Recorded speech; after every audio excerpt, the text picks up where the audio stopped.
Vita ambako jeshi la serikali la Jamhuri ya Demokrasia ya Kongo FARDC limeripoti kuharibu ndege isiyo na rubani ya kivita aina ya kamikaze inadaiwa kutumiwa na jeshi la Rwanda katika eneo la Mikenge kwenye nyanza za juu za tarafani Fizi, Itombo na Mwenga Alhamisi tarehe 23 Aprili majira ya saa 1:30 asubuhi. Kwa mujibu wa taarifa kutoka vyanzo vya kijeshi, droni hiyo ilikuwa ikitumika kufanya mashambulizi ya mara kwa mara katika maeneo ambayo yalikuwa yanadhibitiwa na FARDC kwa kushirikiana na wazalendo wiki iliyopita. Inadaiwa kuwa mashambulizi hayo yalilenga vijiji kadhaa katika eneo hilo ikiwemo Mikenge, Mpwenzero, Kalingi, hali iliyosababisha hofu miongoni mwa raia na kuongeza wasiwasi kuhusu usalama katika eneo hilo la nyanza za juu. Maafisa wa kijeshi wanasema hatua hiyo ya kuitengua droni hiyo ni sehemu ya juhudi za kulinda anga ya nchi na kuzuia mashambulizi zaidi dhidi ya wanajeshi pamoja na raia. Hata hivyo, hali ya usalama bado inaendelea kuwa tete, huku vikosi vya ulinzi vikiendelea kuwa macho na kuimarisha doria katika maeneo ya kimikakati. Wakati huo kumekuwa na wito kwa makao makuu ya kijeshi ya FARDC kuongeza uwezo wa nguvu za anga ili kuimarisha ulinzi wa anga ya Kongo na kukabiliana ipasavyo na vitisho vya aina hii vinavyotumiwa na teknolojia ya kisasa ya kivita. Baadhi ya wachambuzi na wadau wa usalama wameeleza wasiwasi wao juu ya madai ya kuhusika kwa Rwanda katika mashambulizi hayo, wakisisitiza umuhimu wa mamlaka za Kongo kuchukua hatua madhubuti kulinda mipaka yake na kuhakikisha usalama wa raia wake. Hadi sasa hakuna tamko rasmi lilotolewa na serikali ya Rwanda kuhusiana na tukio hilo. Wakati huo, jamii ya kimataifa inaendelea kufuatilia kwa karibu mwenendo wa hali ya usalama katika maeneo ya mashariki mwa Jamhuri ya Demokrasia ya Kongo. Na tukisalia tu na habari hizi kutoka kwenye uwanja wa vita mashariki mwa Kongo, ni kwamba vikosi vya wazalendo wanaopigana bega kwa bega na jeshi la Jamhuri ya Demokrasia ya Kongo dhidi ya waasi wa M23 wamepigwa marufuku kuvaa sare mpya za kijeshi zinazotumiwa na jeshi la FARDC. Kwa mujibu wa waraka wa dharura uliotolewa tarehe 15 Aprili mwaka wa 2026, mratibu wa kitaifa wa kundi la Volontaires pour la Défense de la Patrie VDP ametangaza rasmi kuwa wanachama wa kundi hilo hawaruhusiwi kuvaa sare mpya zilizotolewa hivi karibuni kwa jeshi la taifa. Katika telegramu rasmi iliyotumiwa kwa makamanda wote wa VDP, Kanali Sekololo Semivombi Cyprien aeleza kuwa uamuzi huo unatokana na maelezo ya juu kutoka kwenye uongozi wa kijeshi. Ameongeza kuwa wazalendo katika maeneo ya mashariki ya nchi wanatakiwa kuendelea kutumia sare zao za zamani walizopewa hapo awali.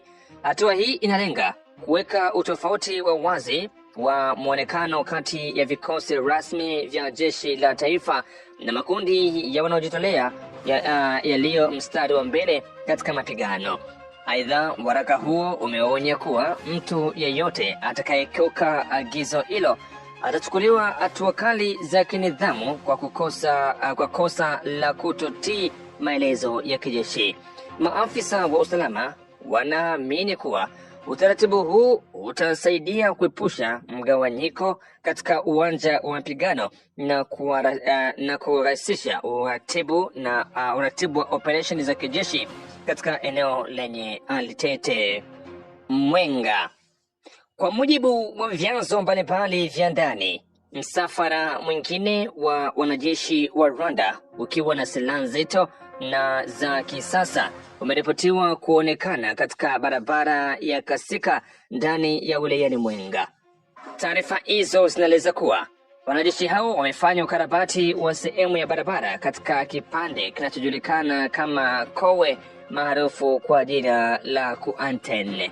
Inasemekana kuwa kipande hicho cha barabara hapo awali kilikuwa kikwazo kwa shughuli zao za usambazaji wa vifaa vya kijeshi, hususan katika maeneo ya mstari wa mbele.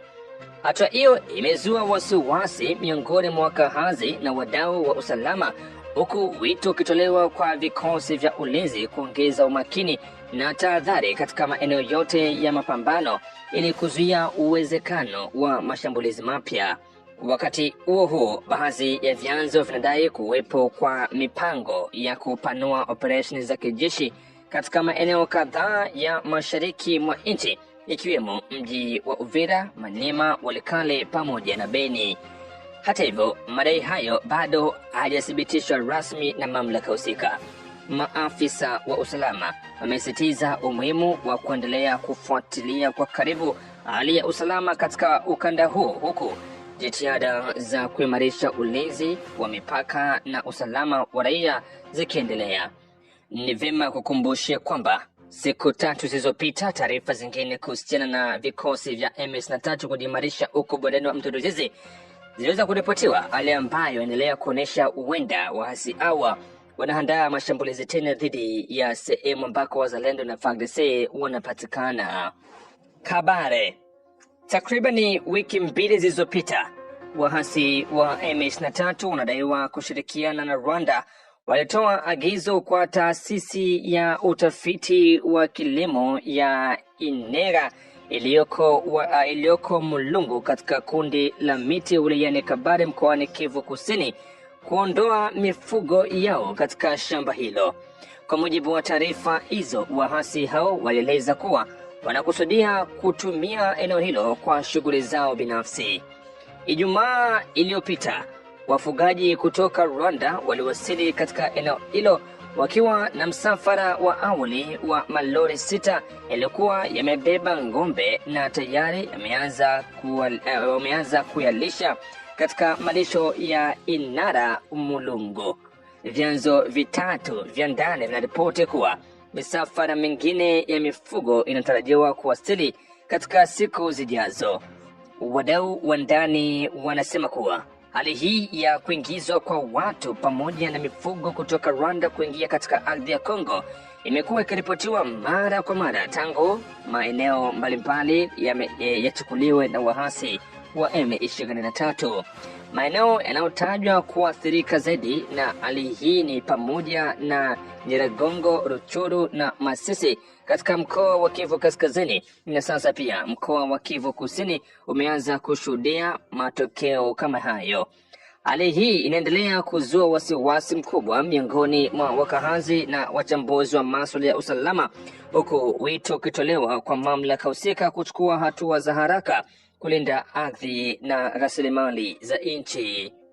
Na sasa tujielekeze huko Burundi ambako wimbi la kwanza la wakimbizi wapatao 470 kutoka Jamhuri ya Demokrasia ya Kongo waliokimbilia nchini Burundi wamerejea nyumbani katika mji wa Uvira ulioko mkoani Kivu Kusini Alhamisi ya tarehe 23 mwezi Aprili mwaka wa 2026.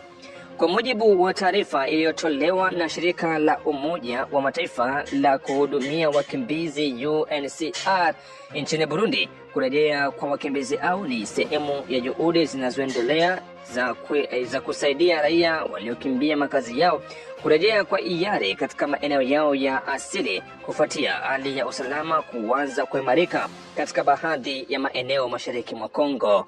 Taarifa hiyo inaeleza kuwa zoezi hilo lilifanyika kwa uratibu kati ya mamlaka za Burundi, serikali ya Jamhuri ya Demokrasia ya Kongo pamoja na mashirika ya kimataifa yanayoshughulikia misaada ya kibinadamu. Wakimbizi hao wamefurahishwa kwa usalama wakielekea Uvira ambapo wanatarajiwa kupokelewa na kupatiwa msaada wa awali ikiwemo malazi ya muda, huduma za afya pamoja na msaada wa chakula na kifedha. Aidha, UNHCR imesisitiza kuwa kurejea kwa wakimbizi kunapaswa kuwa kwa hiari, kwa usalama na kwa heshima, huku ikiendelea kufuatilia kwa karibu hali ya usalama katika maeneo waliorejea. Shirika hilo pia limeeleza kuwa bado kuna changamoto mbalimbali zinazowakabili wakaazi wa maeneo hayo ikiwemo uratibu wa miundombinu na uhaba wa huduma muhimu. Hii ni hatua ya kwanza katika mfululizo wa mpango wa kurejesha wakimbizi wengine wa Kongo walioko katika nchi jirani huku juhudi zaidi zikiendelea kuhakikisha kuwa kurejea